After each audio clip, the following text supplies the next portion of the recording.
2300年前，有个穷得连鞋后跟都烂了的人，蹲在河边钓鱼。他身上的衣服打满了补丁，肚子饿得咕咕叫，整个人看起来跟路边的流浪汉没什么区别。但就是这么一个人，当楚国国君派2位高级特使来请他当宰相的时候，他连头都没回。他说了一个关于乌龟的故事，然后轻飘飘甩出4个字：你们走吧。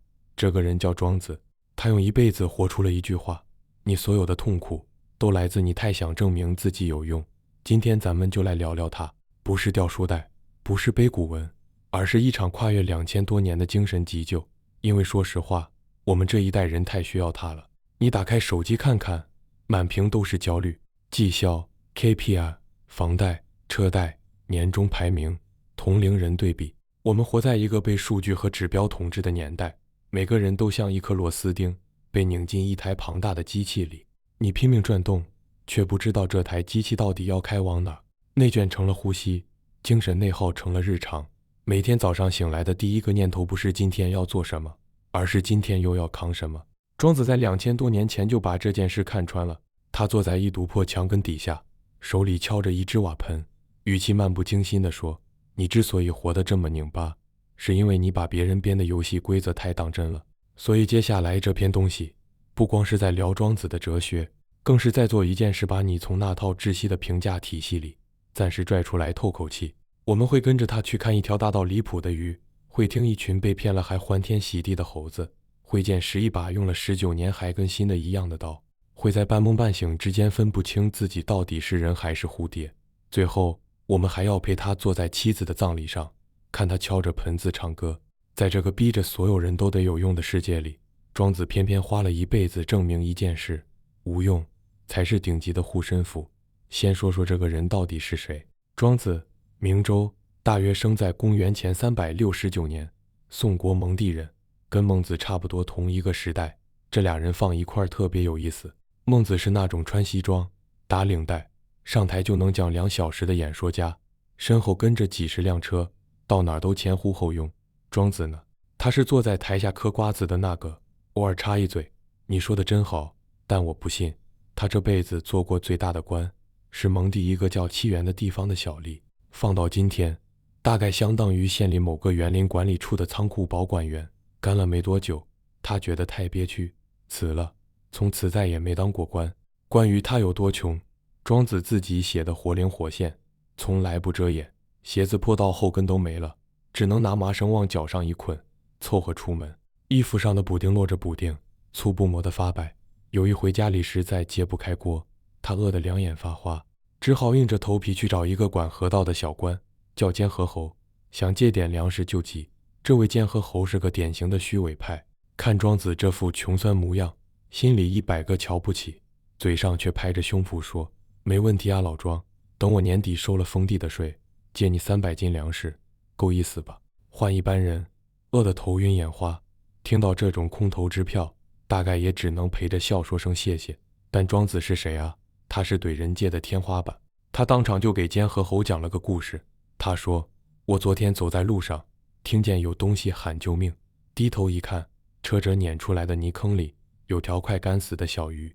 那鱼冲我喊：大哥，你能弄一小桶水救救我吗？我就学着你的语气对他说：没问题啊小鱼，等我跑一趟南方，有水吴越2国的国王，引整条西江的水过来接你回东海，怎么样？够意思吧？那鱼听完翻了个白眼说：我现在只要1小桶水就能活命，你扯那些没用的，还不如直接去干鱼摊上找我算了。监河侯的脸当时就绿了。这就是庄子，穷得叮当响，下一顿在哪都不知道，但他绝不接受任何人的精神施舍。在他看来，骨头断了可以接，脊梁弯了就完了。你可能会想，这人是不是能力不行，找不到好差事才混成这样？完全不是。庄子的名气大到连楚国国君都惦记，这就引出了中国思想史上最痛快的一次拒绝。某天，庄子穿着那身烂衣服，坐在濮水边钓鱼。楚威王派了2位高级特使，带着厚礼，风尘仆仆赶来。使臣毕恭毕敬站在他背后，说：庄先生，我们大王久仰您的大名，想把整个楚国的国政交给您打理，您只要点个头，宰相的位子就是您的。你代入一下这个画面，你是一个失业在家，连泡面都快吃不起的人。突然有天，全球顶级企业的老板带着猎头总监敲开你家的门，跟你说：哥，董事会已经通过了，请你来当集团 CEO， 年薪1个亿，外加股权。绝大多数人恐怕早就光速签字画押，连夜买票去入职了吧。但庄子怎么做的？他手里握着鱼竿，头都没转，眼睛盯着水面上的浮漂，慢悠悠地讲了另一个故事。他说：我听说楚国有一只神龟，死了3000年了，楚王把它当宝贝，丝绸裹了一层又一层，装在精致的檀木匣子里，供在庙堂最高处。我问你们，这只乌龟是愿意死掉，留下骨头让人供着，享受那点虚名呢，还是愿意活着，在泥巴地里拖着尾巴打滚？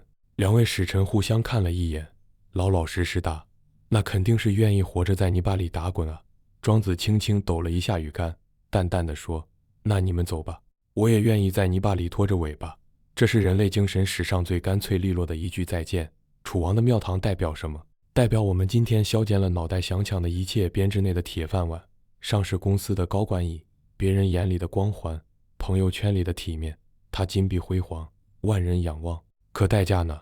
代价是那只乌龟得先死，它得剥掉自己全部的天性，变成一个没有呼吸的吉祥摆件。我们今天何尝不是为了那张光鲜亮丽的名片，你交出了健康、自由、时间和对生活最朴素的感受力，你成了一台大机器上的零件，随时可以被替换，连声响都不会有。庄子一眼就看穿了这笔买卖的本质，他不馋那只被镀金的死龟，他觉得穿破衣服、饿肚子，在烂泥里打滚都行，只要还能喘一口自由的气，只要脑子和灵魂还姓庄，那就是人间顶配。我们现代人之所以拧巴，很大一部分原因就在这里，既想要神龟的牌面，又想要活龟的自在。但世界的规则通常很残忍，你想拿庙堂里最高的那份赏赐，往往就得把最真的自己典当出去。庄子用他整条命告诉你，人不止一种活法。你可以不上那张牌桌，当所有人都嫌你这棵树长得歪，做不了栋梁的时候，庄子会说，做不了就不做。正因为你没用，木匠才不会拿斧头来砍你，你才能安安静静长成一棵参天大树，让每个路过的人都能在你树荫底下歇歇脚。这就是他那句赫赫有名的无用之用。聊完了庄子连命都快保不住的穷日子，和他甩手拒绝宰相位的派头，我们现在要进入他所有文字里最磅礴的一幅画，一条比中原大地还长的鱼，和一股能把人送上9万里高空的风暴。庄子全书第一篇叫《逍遥游》，开篇第一句话像一颗深水炸弹，瞬间把中国人的想象力炸出了大气层。北冥有鱼，其名为鲲，鲲之大，不知其几千里也。几千里长的鱼，你想想，放到今天的地图上，鱼头搁在大连，尾巴还拖在上海，够炸裂了吧？但庄子还嫌不够，他接着说，这条鱼会变身，变成一只鸟，叫鹏，鹏的几倍也是几千里宽。它展翅的时候，翅膀就像天边垂落的云幕，它从海面起飞，翅膀拍击水面，激起3000里的浪，然后乘着一股旋风，直冲9万里高空。9万里什么概念？地球周长大概8万里，9万里够绑地球转一圈还多。在那个连马车都嫌快的时代，庄子的心已经冲出了大气层。这不是一个关于动物的故事，这是一场关于视角的暴力革命。2300年前，所有人还蹲在地上抢几亩地，争几间房的时候，庄子已经把观测点拉到了万米之上。站在那个高度往回看，所有争吵，所有焦虑，都变成蚂蚁搬家一样渺小到几乎看不见。他想做的事只有一件，请你也站上去看看。但庄子偏偏在这幅让人窒息的壮阔画面里，塞进了2个特别扫兴的小角色，蝉和学究，也就是蝉和小斑鸠。这俩蹲在灌木丛里，仰头看大鹏从9万里的天上飞过去，不仅没惊叹，反倒叽叽喳喳笑了起来。笑什么呢？他们说，费那么大劲飞到9万里外去南方，脑子有病吧？你看我，翅膀一扑棱，从这棵矮树蹦到那棵矮树，累了就落下来歇着，这不挺好？是不是特别耳熟？你打开任何一个社交平台，遍地都是这样的蝉和斑鸠。你说想考研，他们说考什么研？趁早挣钱买房不好吗？你说想辞职去创业，他们说别折腾了，你这岁数还能翻出什么浪来？你说想过一种不被定义的日子，他们说你看你那同学，朝9晚5，踏踏实实，人家都生2胎了。你说我想飞，他们问你飞那么高干嘛？庄子管这叫小智不及大智，小聪明的逻辑永远自洽。在灌木丛的尺度里，从这棵树蹦到那棵树确实就够用了。谁需要9万里？蝉和斑鸠没撒谎，他们说的每一句话在自己的世界里都成立，但他们的世界只有3棵树那么大，他们不知道9万里高空的风是什么滋味，不知道云海之上的日出长什么样，他们更不知道，当大鹏在那个高度飞行的时候，地面上一切都模糊了。灌木丛、小斑鸠，谁对谁错，全部融成了一片苍茫。庄子到这里其实已经把话说完了，但他还没抖出最狠的那层意思。你想想，你今天的焦虑是从哪来的？你把自己塞进了一条极窄的赛道，跟一群差不多的人在抢同一丛灌木里的树枝，在那个维度里，谁多蹦了半寸，谁的羽毛亮了半分，确实很重要，确实值得睡不着，因为所有人都挤在一块儿，你稍微慢一拍就会被踩到脸上。但你有没有想过，这世界不止3棵树，灌木丛外头有森林，森林外头有草原，草原尽头还有一片从没人飞过去的天空。当你的观测点从灌木丛抬到9万里，你再低头去找那些曾经让你失眠的东西，那个让你生不如死的年终考评，那个在你婚礼上说风凉话的亲戚，那个在朋友圈晒方向盘让你心态崩塌的老同学，你会发现你找不到了。在那个高度上，整片大地都是苍茫的，你看不清他们，甚至看不清自己。所有的对错、高低、贵贱、输赢，在绝对的尺度差面前，全部归零。这就是降维打击，不是你去打败谁，而是你把自己拉出了那个维度，让那些能伤你的东西失去了坐标。不过，庄子在这里埋了一个更深的扣子。他话锋一转，忽然说：大鹏飞9万里，蝉和斑鸠在灌木里扑腾，这两者之间就真的有高下之分吗？先别急着回答。在庄子的终极视野里，连大鹏都不算真正的逍遥，因为他还得靠风。真正的自由比9万里还高。这个问题咱们先搁着，因为眼下有一件更紧迫的事要处理，那些此刻还压在你胸口上，你最想挣脱的东西，人和人之间的较量、争论，以及你忍不住想证明自己没错的那股冲劲儿。在所有的痛苦里，被人否定大概是最戳心窝子的一种。你精心准备了一套方案，被同事在会上当众打回来；你笃信的一个价值观，被亲戚3句话就嗤之以鼻；你在网上刷到一条让你血压飙升的留言，手指已经不受控制地在键盘上飞了。那一刻你脑子里只有一个念头：我要赢，我要证明我是对的，我要让你闭嘴。这种冲动，庄子2000多年前就给他起了个名，我管它叫证明欲综合征。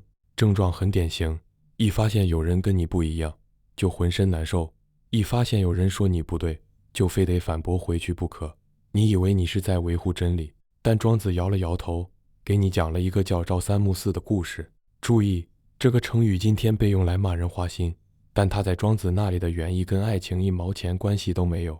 故事很短，宋国有个养猴子的老头，养了一大群，后来家里财政吃紧的削减猴粮，他把猴子召集过来说：兄弟们，以后每天早上给你们3颗橡子，晚上4颗，行不行？猴子们一听，火冒3丈，又蹦又叫，集体抗议：凭什么早上只有3颗？不行，坚决不行！老头眼珠一转，马上改口：好好好，别急，那早上4颗，晚上3颗，总行了吧？猴子们掐指一算，嚯，早上多了1颗，于是集体欢呼，高高兴兴地接受了，觉得自己赢了一场大谈判。庄子讲完这个故事，跟了一句冰冷的判词：明实为亏，而喜怒为用。东西总量根本没少，3加4等于7，4加3还是7。但猴子的情绪被调动得像坐了一趟过山车。现在把镜头从猴子身上移开，对准我们自己。你早上刷到的那条让你暴怒的评论，是不是朝三暮四？你同事否了你的方案，最后用了里面80%的内容，是不是朝三暮四？你爸妈催你结婚，你跟他们吵了3年，最后你挑的人他们依然不满意，但勉强认了，是不是朝三暮四？有人觉得年轻人就该去大城市拼，先苦后甜，这叫朝三暮四。有人觉得人生苦短，回老家考个编享受当下，这叫朝四暮三。两拨人在网上吵得天翻地覆，互骂对方是韭菜是废物，但在庄子眼里，有区别吗？不管你怎么排列，你这辈子能消耗的能量，能经历的酸甜苦辣，大概率就是那个气。人类绝大多数争吵，都只是在争那几颗橡子的发放顺序罢了。站在更高的维度上，根本没有谁比谁高明。你可能还是不服。你说庄子这是和稀泥，有些事就是有黑白对错之分，真理越辩越明吗？好，那我们就来看看庄子是怎么把辩论这件事连根拔掉的。在齐物论里，他直接抛出了一个逻辑上密不透风的闭环。他说，假设你和我辩论，你赢了，我输了，你就真的对，我就真的错吗？未必，也许只是你嘴皮子更利索，我赢了你呢，也未必就说明我对。那找个第三方来评理行不行？找一个赞同你的人，他本来就偏向你，怎么公平？找一个赞同我的人，他偏向我，也评不了。找一个跟你我都不同意的人，他连我们的立场都不认，凭什么当裁判？所以结论是你、我、第三方，谁也锁定不了那个最终的真相。这段话的逻辑精密得像手术刀，他不是在说真理不存在，而是在说，在人嘴巴跟人嘴巴对轰的框架里，你永远抵达不了那个确切的答案。庄子不是在和稀泥，他在干一件非常严肃的拆除工程，他要炸掉你心里那面非黑即白的镜子。人际关系里的痛苦，本质上全来自这面镜子的反光。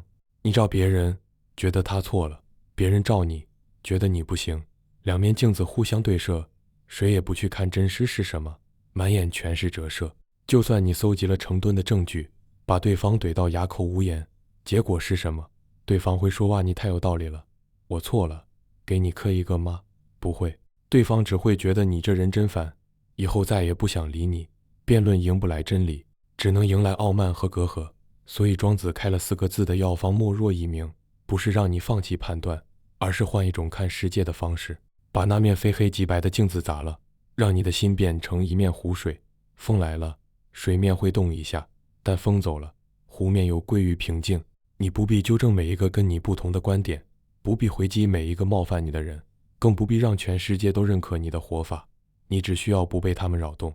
在那个朝三暮四的游戏里，你看破了就不玩了。当别人说你错的时候，你心里微微一笑，3+4等于7，4+3也等于7，谢谢你跟我分享了你的排列组合，然后你就走了，留他一个人站在原地，还在等你出招。当你彻底放下那该死的证明欲，你的人际关系会瞬间通透，你再也不会因为别人一句话气得半夜翻来覆去，因为你已经不在那场叫做对错的低级游戏里了。如果说朝三暮四已经够你重新审视人和人之间的争执了，那接下来庄子要做的事情更狠，他会把你对自我的认知也一并拆掉。他讲了一个梦，这个梦是整个中国哲学史上最极致、最浪漫的比喻。有一天，庄周梦见自己变成了一只蝴蝶，在梦里，他是一只真真切切的蝴蝶，在花丛里自由飞舞，阳光铺在翅膀上，风穿过触角，一切无比真实。他完全忘了自己是那个穷困潦倒的庄周，忘了那间漏雨的破草房，忘了空空的肚子，忘了那些冷眼。然后他醒了，发现自己还是那个僵卧在床上的庄周，浑身发硬，空气里残留着一丝梦的余温。就在这半梦半醒的缝隙里，一个惊天动地的疑问冒了出来，到底是庄周做梦变成了蝴蝶，还是此刻有一只蝴蝶正在做梦，梦见自己变成了庄周？2300年前的黑客帝国，上古版的缸中之脑，你此刻正在读这些文字，你确定自己不在一场梦里吗？庄子不是在跟你玩脑筋急转弯，他指向的是一个更根本的问题。如果你连自己是庄周还是蝴蝶都分不清楚，那你之前死死抱住不放的那个叫我的东西，到底有什么了不起的？你仔细想想，你今天的痛苦从哪来的？我失恋了，我被辜负了，我失业了，我的人生完蛋了，我被看不起了，我的尊严碎了一地。每一个让你痛到窒息的理由里，都嵌着一个膨胀到快要爆炸的我字。你把我当成宇宙的轴心，当成衡量一切有没有价值的唯一标尺，但蝴蝶梦告诉你，这个我也许只是梦里的一个角色。梦一醒，角色就散了，而真正的你，说不定正躺在另一场更深的梦里。庄子用4个字完成了手术，此之谓物化。在他的宇宙观里，天地间万物归根到底都是气的聚散，气聚在一起，今天变成庄周，气散开，重新组合，明天变成蝴蝶，后天变成泥土，大后天变成山川河流，万物不停地互相转化，你连自己是谁都拿不准。那你之前拼了命去保护的那个我，到底是真实的，还是你给自己编的一个故事？既然万物都在流转，那个让你半夜哭湿枕头的失败，那个让你觉得天塌了的失去，那个想起来就浑身发冷的羞辱，也不过是流转中的一个瞬间，就像一片云飘过来，投下了巨大的阴影，你觉得整个世界都暗了，然后风来了，云散了，太阳还在原来的位置上，没有受到任何损伤。有人可能觉得这想法太虚无，但有时候彻底的虚无反而是最彻底的安慰。当你把那个不可一世的我缩小到蝴蝶翅膀上一粒看不见的尘，你所有的痛苦就失去了最粗的那根柱子。你不是被世界抛弃了，你只是回到了更大的循环里去，你是安全的，你只是忘了自己本来就属于那里。深夜焦虑的时候，不妨把自己想成那只蝴蝶，去体会天地与我并生，而万物与我唯一的境界。不要再向谁证明什么了，证明你有钱，证明你聪明，证明你是对的，统统不需要。你只需要成为你自己，去感受风吹过脸颊，去吃一颗甜到心里的橘子，去睡一个没有闹钟的懒觉。在这浩瀚的宇宙流转中，存在本身就是最大的意义。前面几段我们一直在聊精神层面的是格局、争论、自我执念，但我知道你脑子里大概有个声音一直在嘀咕，庄子说的都对，可我明天早上9点不还得打卡上班吗？不还得看老板脸色，被 KPI 压得喘不过气吗？放心，庄子不是住在云端的做梦选手，他那个时代比我们狠多了。战国乱世，人命搏得跟草纸一样，赋税、征兵、战火轮番碾过底层的活路，所以他专门在养生主里请出了一位2300年来最顶级的职场导师庖丁。这位庖丁不是普通人，他替梁惠王解一头牛的时候，那画面压根不像在干活。庄子的原文写的跟诗一样，手之所处，肩之所以，足之所履，膝之所，画然象然，奏刀然，莫不中音。他身上每一个关节的发力，刀划过皮肉的每一声响，全像是在跳一支编排好的舞蹈，在演奏一场交响乐，节奏完美，韵律精准。旁边看的梁惠王都看呆了，脱口而出：太厉害了，技术怎么能到这种地步？庖丁放下刀，擦了擦汗，说了一句能改写你整个职场观的话：臣之所好者，道也，近乎技矣。我追求的是道，早就超越纯粹的技术了。然后他讲了一个3阶进化的过程。第一阶段，刚入行的时候，所见无非全牛者，眼前就是一整头牛，庞大笨重，无从下手。对应到职场就是新人期，看什么都是座大山，天天被任务撞得鼻青脸肿。第二阶段，干了3年之后，未尝见全牛也，你不再看到整头牛了，你能透视它的骨架、肌肉和纹路，知道哪里用力，哪里避让。对应到职场就是你摸清了公司运转的逻辑，潜规则和暗流都了然于胸，已经很厉害了，但还不够，因为你还在用力。第3阶段才是真正的巅峰，以神悦而不以目视，观之止而神欲行。他完全不用眼睛了，闭着眼，凭心神去感知牛的天然结构，刀顺着骨骼之间天然的缝隙游走，连筋膜都碰不着，更别说硬骨头。这就是现代心理学说的心流状态，完全沉浸，物我两忘，效率极高却丝毫不累的精神巅峰。接着庖丁说了整段话里最要命的一个比喻，他说普通厨子1个月就得换一把刀，因为他们是拿刀硬砍骨头；好一点的厨子1年换一把，因为他们在割肉。而他这把刀用了整整19年，宰过几千头牛，刀刃却若新发于形，像刚从磨刀石上拿下来一样，锃光瓦亮，没有丝毫磨损。凭什么？庄子借庖丁的嘴给出了终极答案：比劫者有间，而刀刃者无后，以无后入有间，恢恢乎其于游刃，必有余地矣。牛的关节和关节之间有缝隙，我的刀刃薄到几乎没有厚度，用没有厚度的刀刃切入有缝隙的空间，那里宽敞的像一个大操场，想怎么游走就怎么游走，刀根本碰不到任何硬东西。请你把这句话在心里默念3遍，这把刀就是你的心，你的神，你的生命能量。这头牛就是那台让你内卷到崩溃的社会大机器，那些搞不懂的绩效算法，扯不清的办公室关系，不合理到极点的流程制度。你为什么那么累？为什么失眠、脱发、焦虑、抑郁？因为你天天拿心口那把最薄的刀去跟社会的硬骨头死磕。你跟老板的逻辑较劲，你跟不讲理的甲方据理力争，你想用一己之力去撬动一个僵化了几十年的系统，结果呢，刀崩了。你的每一个症状都是刀刃上碎下来的渣。庄子给出的保命法则就一句话：别看骨头，去找缝隙。再庞大、再臃肿的组织，里面一定有冗余、有空转的地方。你不必全心全意爱上你的工作，也不必揭竿而起推翻你的公司，你只需要像庖丁一样，先花时间看清整头牛的骨架哪里是硬骨头，哪里是缝。老板要结果，你就顺着结果走，但别搭上你的尊严。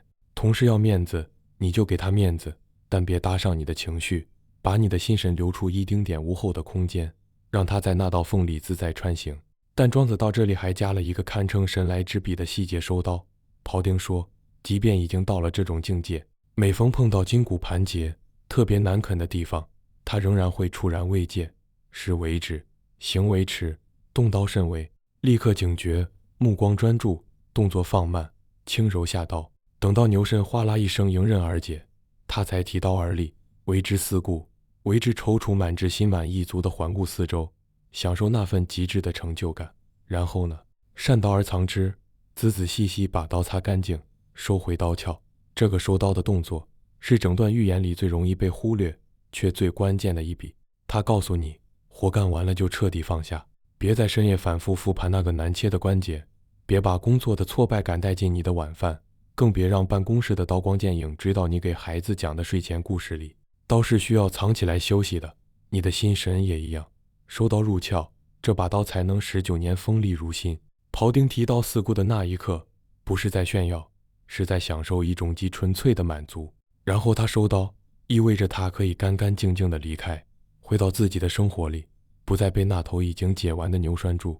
所以下一次你觉得工作要把你碾碎的时候，停一停，想想这头牛和这把刀，你是在砍还是在游？前面聊了那么多内在的修行，撑开格局，戒掉争论，养好心神，可这一切都悬着一个终极追问：如果连命都没了，这些功夫还管用吗？死亡是所有哲学绕不过去的最后一道关。如果你能在庄子这里找到面对死亡的法子，那这辈子就没有任何东西能真正把你击穿。而庄子给出的那份药方，藏在他生命中最匪夷所思的一幕里。庄子的妻子去世了，他的老朋友惠施赶来吊唁。惠施是名家的代表人物，魏国的宰相，逻辑高手，也是庄子一辈子的辩友和知己。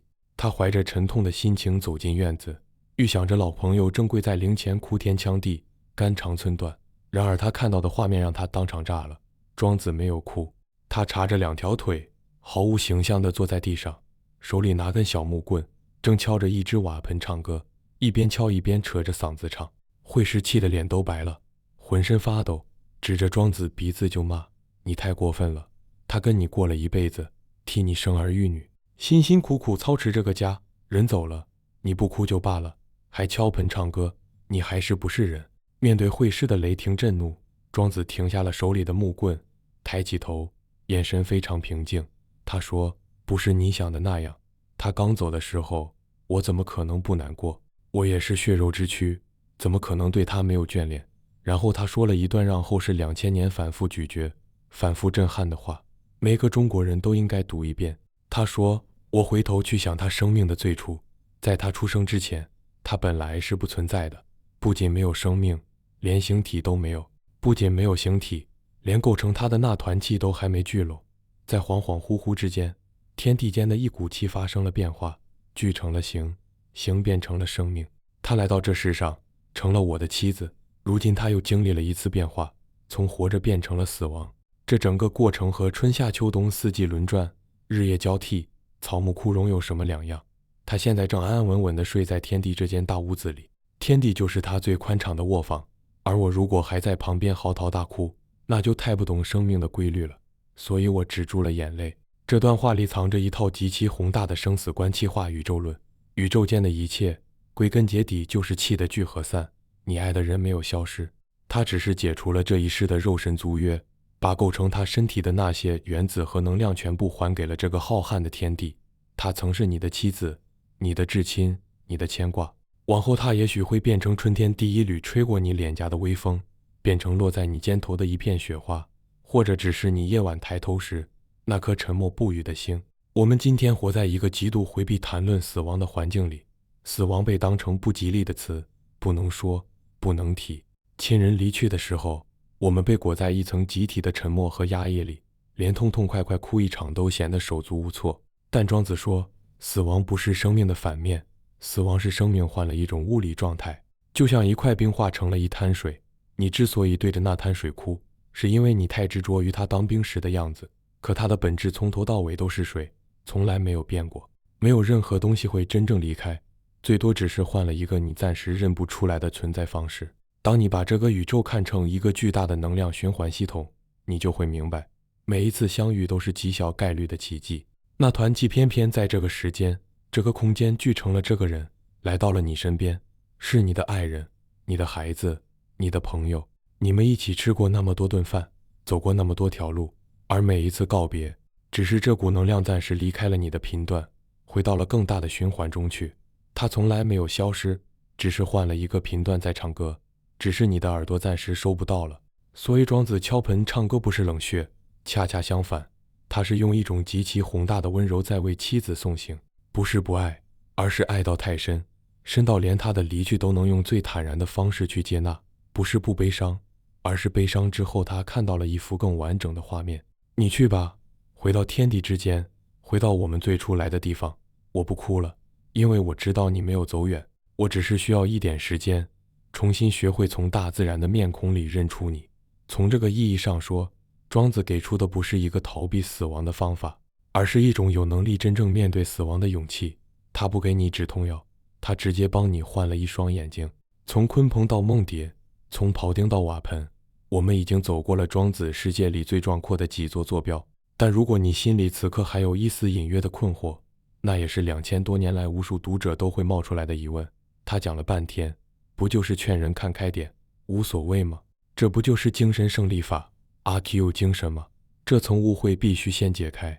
把庄子等同于阿 Q，是对他最大的歪曲。阿 Q 被赵太爷打了，心里想，儿子打老子，过一会儿就忘了，转头继续当他的赖头阿 Q， 那是用自欺来取消痛苦，是精神麻醉。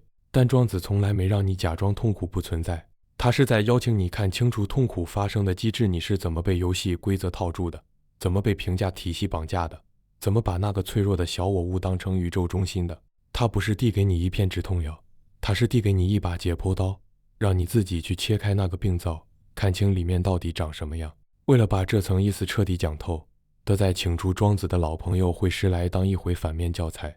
惠施有一回跟庄子抱怨，说自己有一棵大树叫出，就是臭椿，树干疙疙瘩瘩，木匠的墨线没法在上面取直，树枝弯弯扭扭，圆规角齿全派不上用场，长在路边，木匠连看都不看。惠施说，这就跟你庄子的学问一样，大而无用，所有人绕着走。庄子笑了笑，回了一大段精彩的话。他说，你见过野猫和黄鼠狼吗？它们成天蹲着扶着，耐心地等着抓老鼠，东蹦西跳，上蹿下蹿，结果一不留神踩中了猎人的机关，死在了网里。你再看那头大牦牛，身体大得像天边一块云，但让它去抓老鼠，爪子都伸不进去，小有小的灵巧，可恰恰是那灵巧要了它的命。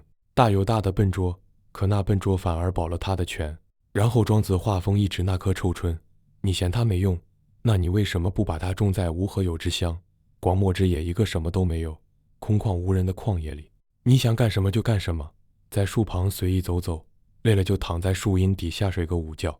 正因为它没用，木匠不砍它，斧头不碰它，既然没有谁要伤害它，它又哪来的困苦？这段话是庄子全书里最精妙的辩证。一棵在木材市场上毫无价值的树，恰恰因为它的无用，才免于被砍伐，才活到了参天古木的岁数，让路过的人都能在它阴凉底下歇脚。人只看到它作为木材的无用，却看不到它作为生命的大用。木材的无用，恰恰是生命的大用。庄子用这棵树串起了他整套人生哲学，评判标准是可以翻转的。树不是非得成材才有价值，人也不是非得有用才配活着。你不是一颗螺丝钉，不必严丝合缝地嵌进别人给你挖好的孔里。你是一棵树，有你自己的生长方向和季节，能不能成材，那是木匠的烦恼，不是你的。回头看开篇那个在濮水边钓鱼，拒绝楚王聘相的庄子，和这颗臭春其实是同一回事。在世俗眼里，不当官、不赚钱、不往上爬就是废物，但在庄子眼里，那种无用的漫游和逍遥，恰恰保全了他的性命和灵魂，没被权力这柄斧头砍去做了家具。这就是他反复说的无用之用。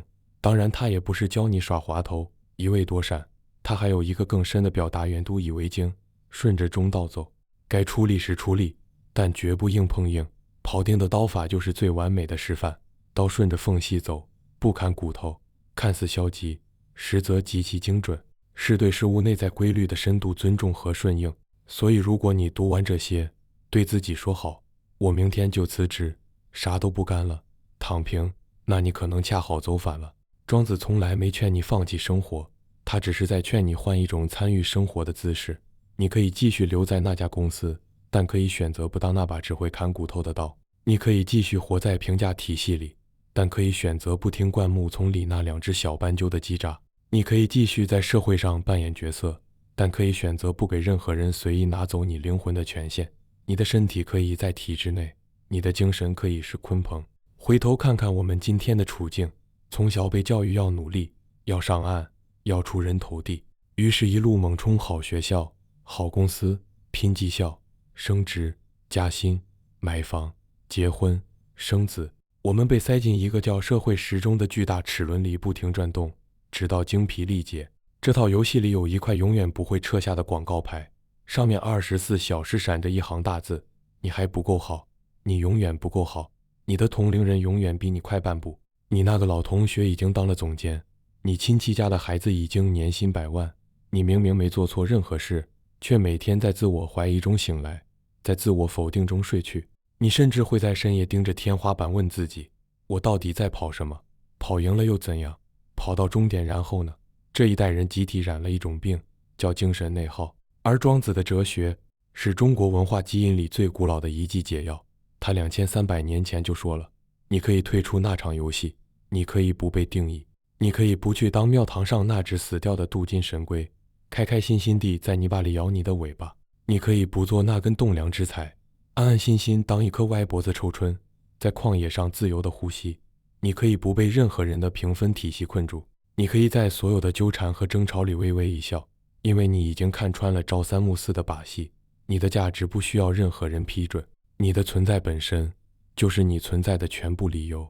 当然，现实生活中我们大多数人不能也不应该像庄子那样彻底引入山林，但这不妨碍你在这个吵闹的世界里，在心底留出一片广漠之野，在那个旷野上种一棵谁也不看好的臭椿树。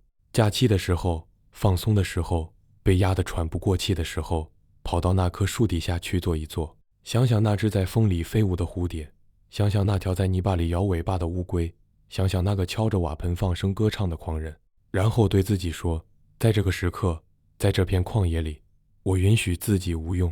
闻一多先生说过一句很重的话，中国人的文化上永远留着庄子的烙印，这道烙印是一道自由的暗号，它横跨了2300年，至今仍然在每一个深夜里，对每一个感到窒息的人发出邀请，来吧，起飞吧，去找到你自己的那片广漠之野。那里没有考核，没有排名，没有人拿你跟隔壁的谁比，那里只有无边无际的风和一个终于自由了的你。不管你此刻正处在什么样的困境，我都希望你在心里点一支小小的火炬，那是庄子留给你的，带着一点顽皮和得意的火光。它不大，但够照亮脚下这一小段路。在这团火光里，你既是庄周也是蝴蝶，你既是赶路的旅人也是脚下的路本身。往前走，往旷野里走，到了那里，你已经赢了。这里是阅读品上，我们下期再见。